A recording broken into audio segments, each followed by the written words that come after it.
On ne parle pas le langage produit. Et d'ailleurs, à part ceux qui font du produit, personne ne parle le langage produit. Les gens s'en foutent, ils n'ont pas à le parler en fait. C'est au produit de parler le langage des autres. Selon toi, qu'est-ce qui manque aujourd'hui au product manager? C'est que, et plus on monte dans le produit, mon point c'est de dire, plus il ne faut pas qu'on se trompe de client. Quelle est la plus grosse erreur que tu aies faite dans le produit et qu'est-ce que tu en as tiré? Et on ne peut pas créer un produit sans une bonne expérience. Bonjour et bienvenue dans ce nouvel épisode du calendrier de l'Avent du produit. Pour cette seconde édition, j'ai eu le plaisir d'échanger avec 24 nouveaux passionnés que vous découvrirez jour après jour. Et aujourd'hui, je suis avec François de Bodina, qui est CPO chez United. Salut François, comment ça va? Salut Marceline, ça va bien, merci. Est-ce que tu peux te présenter en quelques mots? Bien sûr, alors, je m'appelle François de Bodina, je suis le CPO de United. Comment est-ce que tu as découvert le monde du produit? Alors c'est une vaste question, parce que je suis rentré dans le produit en tant qu'ingénieur informatique. C'était au tout début des années 2000 aux US. Je travaillais pour Dassault Systèmes en tant que développeur. Et déjà à l'époque, on faisait des produits. Alors, c'était pas le même genre d'agilité qu'aujourd'hui, mais ça a été ma première expérience de fabriquer des produits sur un des plus gros logiciels 3D qui existent. Et après, j'ai continué un peu mon expérience dans d'autres domaines et je suis revenu au produit plus tard, il y a environ 10 ans, beaucoup plus en tant qu'expert dans le domaine. Du coup, aujourd'hui, tu es CPO chez United. Est-ce que tu peux expliquer pour les gens qui ne connaissent pas? Bien sûr, je sais qu'il y en a encore quelques-uns qui connaissent pas United, et donc je vais y remédier. C'est United, on est une banque. On est le leader européen du crédit instantané. Alors, qu'est-ce que ça veut dire le crédit instantané? C'est crédit qui est complètement automatisé. C'est du prêt à la consommation qu'on fait en utilisant des technologies qui nous permettent de prendre des décisions et de livrer le crédit de façon complètement automatique en quelques minutes. Donc c'est assez révolutionnaire. On fait ça en France, Italie, Allemagne, Portugal et Espagne. Et on a plusieurs gammes de produits. La première, c'est du crédit, du prêt personnel qu'on fait en direct ou avec des partenaires à nos clients. Donc, si on veut faire une demande d'un prêt de 20 à 50 000 euros ou 2 000 euros, on peut aller sur le site et faire une demande de crédit. On aura une réponse en quelques minutes. Le deuxième, c'est le monde du paiement. Vu qu'on est capable de faire et de donner une réponse définitive en quelques minutes, notre demande de crédit s'adapte au monde exigeant du retail, que ce soit en ligne ou dans les magasins, où la réponse doit arriver très vite. Et on a aussi un produit de coaching budgétaire qui est aussi très basé sur la data et qui nous permet de donner des recommandations budgétaires, un peu d'éducation financière à nos utilisateurs ou à nos clients ou à nos prospects pour les aider à faire des économies sur leurs postes de dépenses principaux. Voilà à peu près en gros United. On a environ 650 personnes. C'est une boîte qui a 12 ans, basée à Paris et donc dans les 5 pays que j'ai nommés précédemment. Certaines entreprises de crédit font des paiements en plusieurs fois sans frais. Est-ce que c'est quelque chose qui est envisageable à court terme ou à long terme chez United? Alors là, tu fais référence à ce qu'on appelle le Buy Now, Pay Later, c'est le BNPL. Ça, c'est une industrie qui a explosé, mais vraiment énormément ces dernières années. Ça consiste en fait à pouvoir partager le paiement sur plusieurs mois et effectivement sans frais. Mais bon, il y a des frais qui sont avec les marchands. Mais c'est une offre qui est non régulée. C'est-à-dire que ça reste du crédit, mais c'est pas présenté comme du crédit. Et donc, ça a créé beaucoup de soucis pour les consommateurs qui peut-être en ont trop pris et se sont retrouvés surendettés ou dans des situations financières assez délicates. Et donc ça, c'est pas le choix qu'a fait United.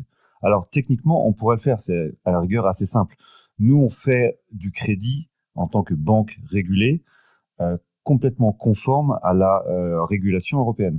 Donc, on a beaucoup plus de contraintes, entre guillemets, de vérification de solvabilité, vérification d'identité, etc. Donc, on ne va pas donner un crédit à quelqu'un qu'on pense ne pas être capable de pouvoir rembourser.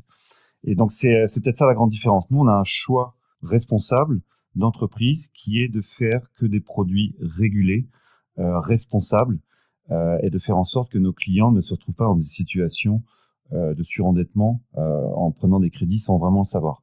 Donc, voilà à peu près ma réponse là-dessus. C'est-à-dire que c'est facile techniquement à faire, mais c'est pas un choix qu'on a fait chez United. On a plutôt fait le choix de la responsabilité. Tu as été dev, tu étais dans le marketing et aujourd'hui tu es CPO et Experience Officer.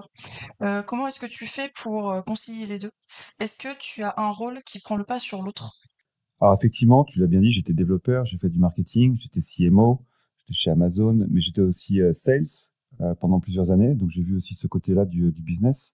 Mon rôle de CPO, il rassemble un petit peu toutes ces expertises et toutes ces expériences. Le fait d'avoir CPO et Experience Officer, en fait, c'est deux rôles qui sont très complémentaires. C'est-à-dire que pour moi, on peut pas créer un produit sans s'occuper de l'expérience qui est autour du produit. Et quand je dis expérience, je parle de tout ce qui est autour de ça. Donc, la recherche utilisateur, nous, c'est aussi tous les sites web, tous les canaux digitaux, le mobile, etc. L'expérience de marque aussi. Il faut que la marque crée confiance. Surtout dans la banque, on va partager ses revenus, etc., pour pouvoir faire une étude de solvabilité.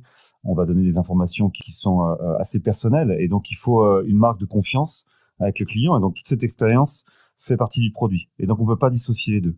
Moi, je suis assez convaincu que les deux sont complètement intimement liés. Donc il n'y a pas l'un qui prend le rôle sur l'autre, c'est qu'en fait, je pense qu'on ne peut pas faire l'un sans l'autre. On ne peut pas créer une bonne expérience sans le produit, et on ne peut pas créer un produit sans une bonne expérience. Donc, ça fait totalement du sens que, entre guillemets, je me mette ces deux titres-là sur le poste que j'ai en ce moment. Toi, tu disais que le Product Marketing Manager, c'était en fait le Product Manager. Selon toi, qu'est-ce qui manque aujourd'hui au Product Manager pour être, selon tes critères, un Product Manager? Alors, tu fais sans doute référence aussi à une tribune que j'ai écrite où j'explique effectivement, et là, je reprends un peu les mots, la vision de Brian Chesky, le CEO de Airbnb, qui le dit mieux que moi, mais qui dit on ne peut pas développer un produit sans pouvoir communiquer sur le produit qu'on développe, sans pouvoir en parler. Qu'est-ce que ça veut dire? C'est-à-dire que le rôle de marketing, product marketing manager, c'est quelqu'un qui va être en amont et en aval du produit. C'est quelqu'un qui va étudier le marché, les besoins clients, la compétition, essayer de trouver les problèmes à résoudre pour le client qui vont mieux se vendre, qui vont avoir la plus forte croissance, etc. Et c'est aussi la personne qui va en aval à la fin, en tout cas au moment de la livraison du produit ou du feature ou du composant, qui va aider à la communication, à l'adoption des utilisateurs, au partage de valeur pour que ce produit soit compris et qu'il y ait de l'engagement qui se crée. Donc cette personne-là, en fait, quand on regarde, si le product manager vient au milieu, il va se retrouver juste avec un rôle de demander au product marketing manager, bon, bah, qu'est-ce que je fais comme produit, qu'est-ce que je dois faire comme feature. À la fin, il doit demander au product marketing manager, OK, comment est-ce que je lance mon produit, comment est-ce que je communique dessus. Donc, on comprend bien que ces rôles, en fait, c'est pareil, ils sont complètement imbriqués l'un dans l'autre. Et effectivement, pour moi, et nous, chez United, ou là où j'étais avant, je trouve important que chaque product manager puisse être impliqué et puisse s'impliquer pleinement dans l'étude de son marché, l'étude de la compétition, et surtout dans la communication et le lancement de ses produits. Donc ça fait partie intégrante du rôle. Ça fait partie intégrante de prendre un produit, de pouvoir le modeler, de pouvoir le développer et de pouvoir communiquer, en parler et le lancer. Donc pour moi, ces deux rôles, effectivement, plus en plus mergés. J'ai pas une vision d'avoir ce qu'on appelle un product marketing manager dans chaque squad ou avec un product manager. C'est pas comme ça que je conçois. On a une vingtaine de squads ici chez United. Je préfère avoir quelqu'un en produit qui s'occupe et qui gère le product marketing, on va dire, dans l'ensemble, sur la vision, et après que chaque product manager puisse prendre un petit bout du product marketing dans son propre domaine, dans son propre produit, pour pouvoir se faire un peu le relais et intégrer ça dans ses rituels et dans sa façon de travailler.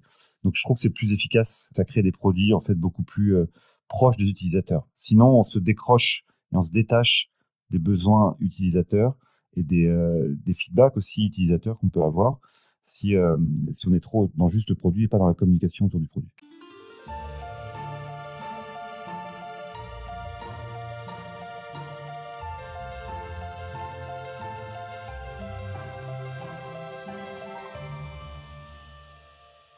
On va passer à la partie 2 sur la vision produit.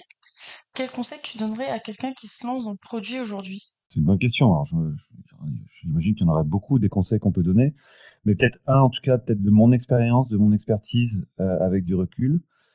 Je dirais à quelqu'un qui commence dans le produit de surtout aller découvrir d'autres choses que le produit. Alors, en même temps ou dans d'autres expériences de carrière, mais je pense que ce que je vois de plus en plus, c'est que les gens qui ont une expérience un petit peu différente du produit, donc qu'ils aient fait du marketing, qu'ils aient fait de la vente, qu'ils aient été développeurs, qu'ils aient fait autre chose, en fait, sont assez amènent quelque chose que le reste de l'équipe n'aura pas.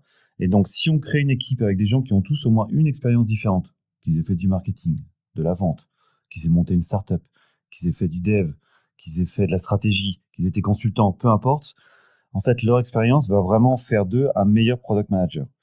Et si on cumule toutes ces expériences dans une équipe produit, ça va s'enrichir entre les personnes et ça va en fait créer une sauce qui va prendre. Et je trouve qu'il va aller au-delà, on va dire, des frameworks habituels qu'on peut avoir dans le produit et qui va faire qu'on s'enrichit. Donc mon conseil, c'est ça, c'est de se dire, il y a très peu d'expériences qui sont hors du produit, qui n'ont pas en fait un atout pour aider le produit. C'est-à-dire que toute expérience est bonne à prendre. Et vraiment, le produit est tellement un rôle fédérateur, un peu au centre de pas mal de différentes compétences au sein d'une entreprise, que tous les interlocuteurs qu'on va avoir au sein de notre entreprise et en dehors sont des gens qui viennent d'autres mondes, du marketing, des ventes, de la dev et d'autres choses. Et donc, c'est important de pouvoir apprendre ce langage-là. Et la meilleure façon de l'apprendre, c'est de le faire.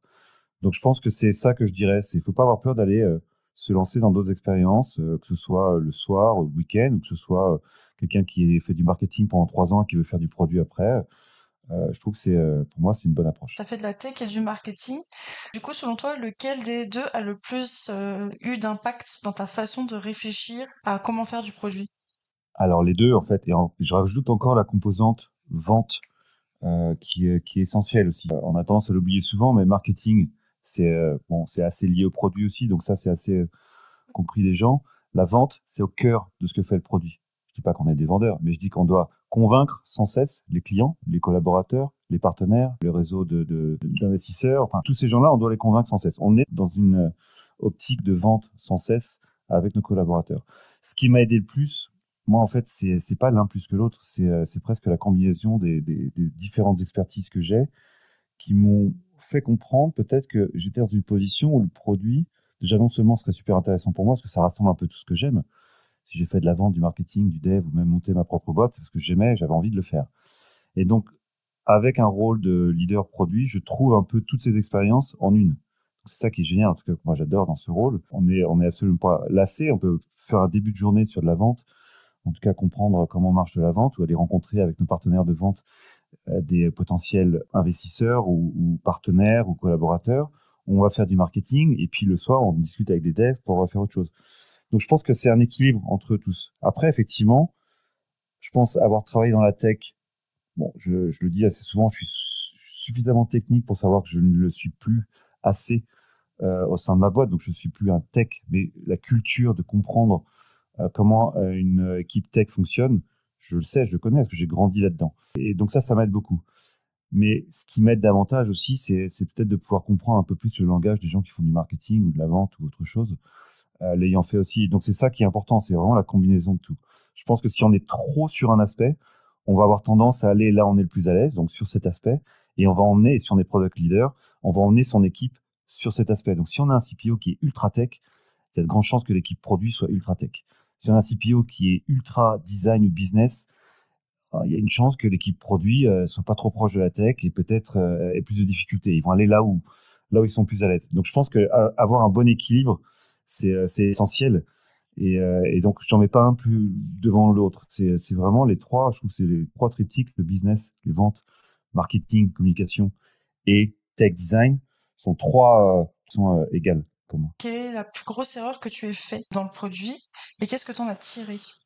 C'est une bonne question, mais souvent, alors il y en a plusieurs, mais d'ailleurs c'est une question que je pose en entretien, celle-là, donc c'est intéressant parce que j'aime beaucoup cette question. J'ai monté une boîte, alors c'est pas l'erreur d'avoir monté une boîte, mais quand j'ai monté ma boîte, j'ai levé environ 1,5 million, je suis parti aux US, j'ai fait ça en collaboration avec ma sœur, et moi j'étais en charge un peu plutôt du produit, de la plateforme, j'avais embauché un CTO, et donc c'était un peu mon premier produit que je faisais pour moi-même. Je pense que l'erreur que j'ai fait là, c'est de vouloir sortir un produit beaucoup trop parfait. Donc j'ai refait mon app mobile peut-être 2 ou 3 fois dans le design avant de la sortir. J'avais peur que les users n'aiment pas parce que j'étais moi-même en avance sur la version qui était sortie. J'avais d'autres idées. Et donc je voulais plus la sortir parce qu'il fallait que je mette mes idées en œuvre. Et donc j'ai perdu du coup beaucoup de temps et de l'argent là-dessus. Et donc ça a été, je pense, une grosse leçon. J'avais beau avoir lu tous les bouquins sur Lean Startup et tous les bouquins qui expliquent qu'il faut faire une MVP, aller vite, etc. Je savais la théorie. Et en fait, quand on se retrouve peut-être quelquefois confronté soi-même à ça, on devient un peu plus aveuglé là-dessus et on pense bien faire. Et en fait, on oublie que peut-être que les premiers retours des utilisateurs, même s'ils sont pas bons, vont être très constructifs pour nous amener d'autres idées. Et donc, c'est peut-être ça l'erreur que j'avais fait. Mais alors, cette erreur, par contre, je ne l'ai pas refaite. Je pense, en tout cas, éviter de la refaire maintenant. Et depuis, ça fait maintenant une bonne douzaine d'années. Depuis, je suis très friand d'aller vite et de sortir les choses et d'attendre. Et si c'est pas parfait, c'est pas grave. Et en fait, il y avait le CEO de Pinterest que j'avais vu en conférence, qui s'appelle Zimmerman, quelque chose comme ça, avait dit, si vous êtes content du produit que vous sortez, c'est que c'est déjà trop tard. C'est-à-dire que c'était assez marrant parce que s'il expliquait qu'on est toujours en avance dans sa tête par rapport au produit qui sort. On est toujours un cran, deux crans plus loin. C'est normal. On se projette. On sait ce qui va sortir après. Et donc, il faut avoir un peu cette dichotomie entre être très fier de ce qui sort maintenant, mais en même temps avoir autre chose en tête sur ce qui va arriver après, tout en ne le regrettant pas, tout en s'autorisant à sortir quelque chose qui n'est pas encore la vision parfaite qu'on a en tête.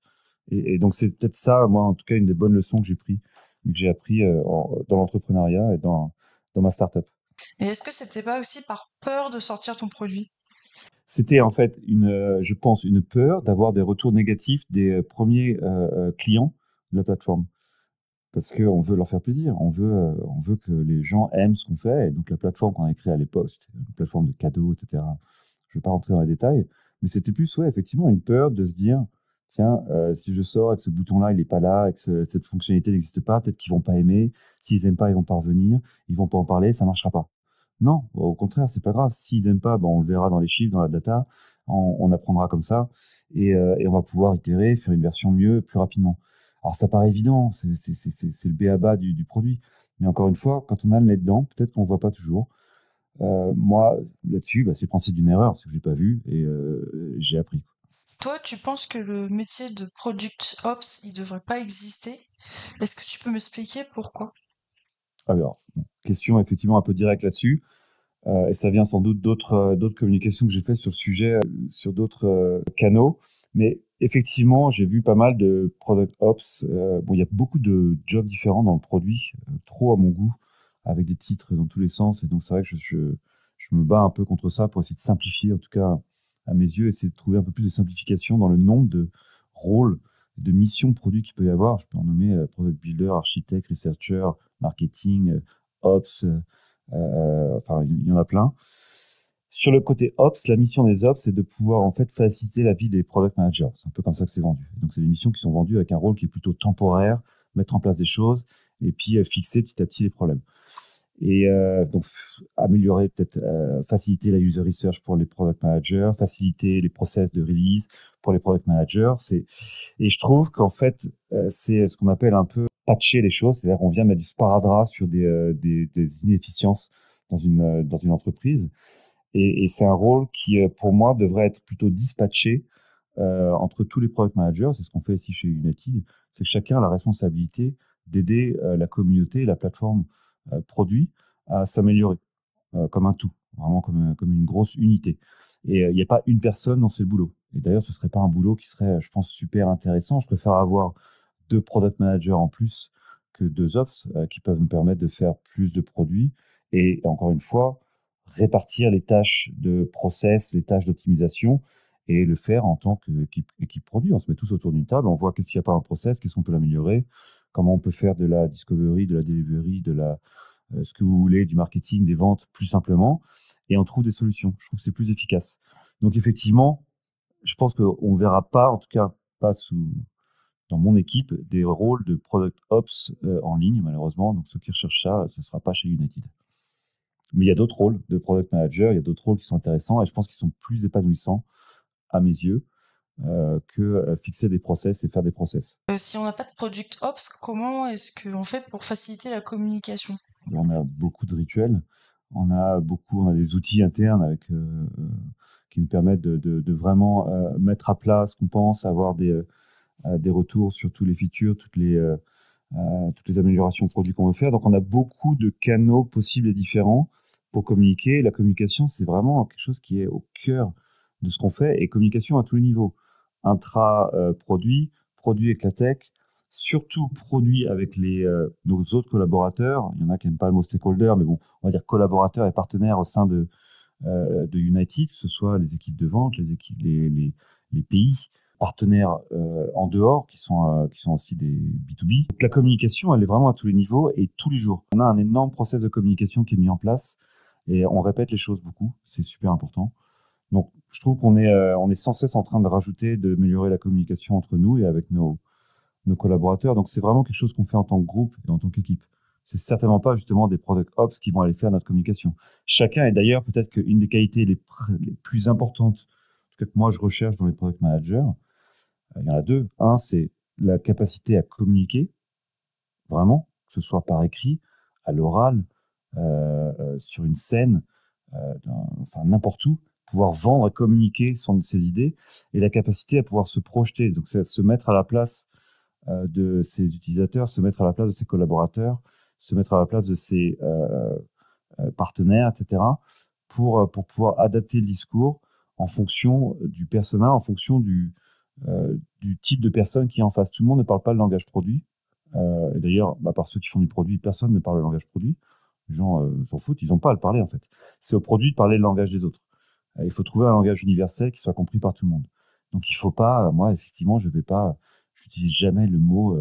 Moi, j'utilise ici pour que les gens comprennent, mais en interne ici, les mots produits, on les utilise pas trop. On est très sur des langages que tout le monde peut comprendre. Essayer de simplifier, d'homogénéiser un petit peu ça pour que tout le monde puisse contribuer. Et donc c'est important. Ça fait partie de la mission, en tout cas du produit. Donc ouais, communication au cœur de notre mission de tous les jours.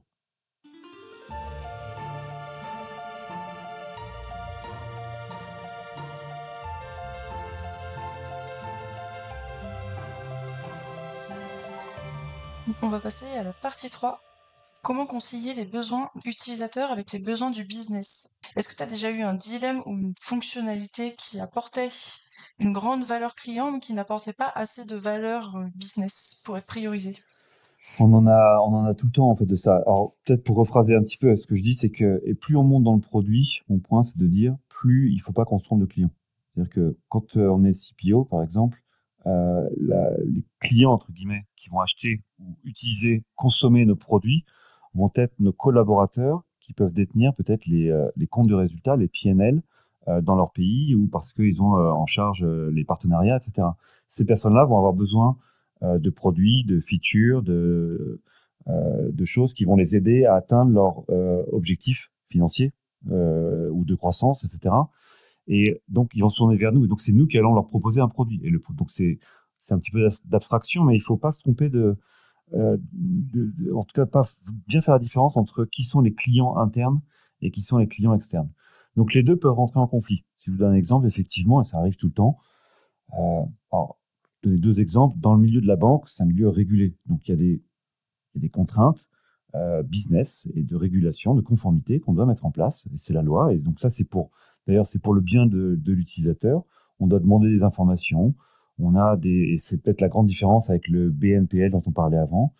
Dans le régulé, il y a beaucoup plus de contraintes qui font que le parcours client va être plus compliqué. Donc, nous, notre but, c'est de le simplifier au maximum tout en restant dans la conformité et la régulation. Et donc, si on doit avoir des étapes où il faut valider son identité ou avoir plus de questions dans le process de demande de crédit, bah, c'est pas quelque chose que l'utilisateur va peut-être aimer parce qu'il veut une expérience qui soit simple et rapide. Mais par contre, c'est quelque chose qu'on va devoir prioriser parce que, bon, premièrement, il faut le faire. On est une banque, donc on respecte bien sûr la régulation et la conformité, etc. là-dessus. Mais c'est aussi pour le bien de l'utilisateur.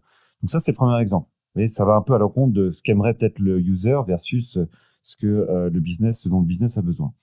Imaginons un autre exemple, si jamais nous, on développe une fonctionnalité qui permet d'améliorer le parcours client et d'aller plus vite et de convertir mieux parce qu'on a retiré des étapes, parce qu'on a automatisé quelques trucs sur le front, c'est très bien pour le client. Mais si en même temps, on a aussi trouvé des moyens d'optimiser tous nos back-office, tous nos middle office, pour vraiment automatiser des choses qui étaient faites plus manuellement et créer de la valeur pour nous, c'est quelque chose que le client ne voit pas vraiment, lequel on va prioriser. Alors, on va regarder peut-être celui qui ramène le plus de valeur, et quoi qu'il arrive, même si on crée une valeur pour l'entreprise derrière, ça va se répercuter sur le client à un moment ou à un autre. Donc on a comme ça en fait des choix à faire en fonction de aussi quelle équipe est utilisée, quelle équipe est en conflit, etc. dans le développement. et qui sont pas toujours le choix de l'utilisateur en premier, en tout cas de façon simple comme ça. C'est-à-dire que c'est une, on va dire, c'est pas des compromis, parce que compromis, c'est un mot qui veut dire qu'on trouve une décision qui est pas optimale. Mais on va dire que c'est des optimisations qu'on fait au jour le jour dans les décisions qu'on prend. Et Dieu sait qu'on en prend beaucoup. On a des milliers de user stories qu'on développe tous les mois. Donc, on a ces dilemmes qui arrivent sans cesse, et c'est vraiment le cœur de notre métier. Au final, on crée la meilleure expérience user de crédit en Europe, basée sur la technologie, sur un côté responsable et sur une expérience ultra simple. Donc, on le fait. Le user sort gagnant. Chez United, ils ont une expérience simple, régulée, responsable. Mais en même temps, on crée la meilleure plateforme chez nous pour pouvoir continuer d'avoir de l'hypercroissance. On a 4 solutions, 5 pays, plusieurs canaux de distribution. On a une seule plateforme dans tous les pays en tant que banque. C'est unique. C'est aucune banque traditionnelle n'a ça. Et d'ailleurs, ils rêveraient d'avoir ce genre de truc. Donc, c'est ce qu'on crée en fait. On crée des choses, bien sûr, qui créent de la valeur pour l'entreprise et bien sûr pour le client. Les deux sont aussi complémentaires. Et du coup, pour terminer cet entretien, est-ce que tu peux me partager une méthode interne que vous avez développée pour arbitrer entre la priorité business et la priorité client? Alors, c'est plutôt pour arbitrer entre toutes les priorités, parce qu'on a des centaines de features en fait qu'on va faire à chaque release. On a 5 releases par an qu'on a mis en place. Donc ça, c'est déjà une partie de notre méthode. Toutes les 10 semaines, on a un point de rendez-vous en fait pour recaler ce qu'on va faire dans les 10 prochaines semaines et se mettre d'accord et faire en sorte qu'on prenne les meilleures décisions possibles pour les 10 semaines à venir. Pourquoi on fait ça toutes les 10 semaines? Bon, c'est un chiffre qui marche, en tout cas, par expérience maintenant. Et c'est surtout, ça permet après de pouvoir optimiser dans ces 10 semaines les développements un peu dans l'ordre qu'on veut là-dessus. Après, on fait du développement, bien sûr, continu. On a une quinzaine ou une vingtaine de mises en production par jour de produits. Là-dessus, pour chaque release, donc les 5 releases par an, on a des OKR au niveau groupe et on a des OKR au niveau produit qui nous permettent de valider avec le COMEX, le comité de direction, au début de chaque release, les grandes priorités du moment. Est-ce que quelque chose est arrivé? Est-ce que les priorités ont changé? La conjoncture, on est quand même dans le monde du crédit. On peut être impacté par l'inflation, bien sûr, par les taux d'usure, par une guerre en Ukraine, par le Covid. Donc tout ça, c'est des choses qu'il faut revoir toutes les 10 semaines. Et on met en place ces priorités, et ces priorités nous permettent après, quand on est en train de travailler avec les 20 équipes produits tech, de pouvoir prioriser tous les features qui sont attachés à ces OKR, qui ont été un petit peu mises à jour toutes les 10 semaines. Donc on va dire, une approche qui est très top-down et bottom-up. C'est-à-dire que ça part des deux côtés. Et donc on a un alignement au niveau groupe sur les priorités qu'on fait toutes les 10 semaines. Et c'est ça qui fait qu'on arrive à choisir entre un feature A ou un feature B de façon extrêmement agile, rapide, avec le volume qui est le nôtre. C'est-à-dire on n'est pas monoproduit avec 30 personnes. Encore une fois, on a 20 équipes, 5 pays, des solutions avec des partenaires comme Apple, Free, Microsoft, Bouygues, Orange, etc. Et en même temps, des produits en direct dans 5 pays. Donc on a quand même beaucoup de choses à faire en parallèle, mais on n'a qu'une seule grosse équipe. Donc il faut qu'on arrive à trouver et à prioriser et effectivement à prendre des bonnes décisions entre est-ce qu'on privilégie le plus gros pays parce qu'il y aura la plus grosse outcome sur cette période, ou est-ce qu'on va aussi quand même privilégier d'investir dans des solutions innovantes et techniques pour pouvoir améliorer et accélérer les pays qui sont peut-être un peu plus jeunes. Donc il faut les deux, il faut une balance. Et donc c'est ça que le process. J'ai pas trouvé un framework qui vraiment out of the box répondait à ces problématiques pour nous. Pour être honnête, on a vraiment créé le nôtre. On a travaillé dessus depuis que je suis là, en tout cas. On a eu une douzaine de releases. À chaque release, on a amélioré le process. Donc à chaque fois, on se remet en question, on regarde qu'est-ce qui pourrait mieux marcher et on ajoute des choses. Et le process commence à devenir super précis maintenant et très efficace. Merci beaucoup d'avoir participé à ce calendrier de l'Avent. Est-ce que tu souhaiterais dire un mot de la fin pour clôturer? Alors, un mot de la fin pour clôturer, je dirais bientôt à tout le monde de passer de bonnes fêtes, de bien se reposer, d'en profiter avant une année 2024 qui va être encore, je pense, super excitante. Donc, plein de super fêtes de fin d'année pour tout le monde. Merci d'avoir écouté cet épisode, j'espère que ça vous a plu. Vous pouvez retrouver un résumé en vous inscrivant à la newsletter sur afternoon.pm. À demain pour un prochain épisode.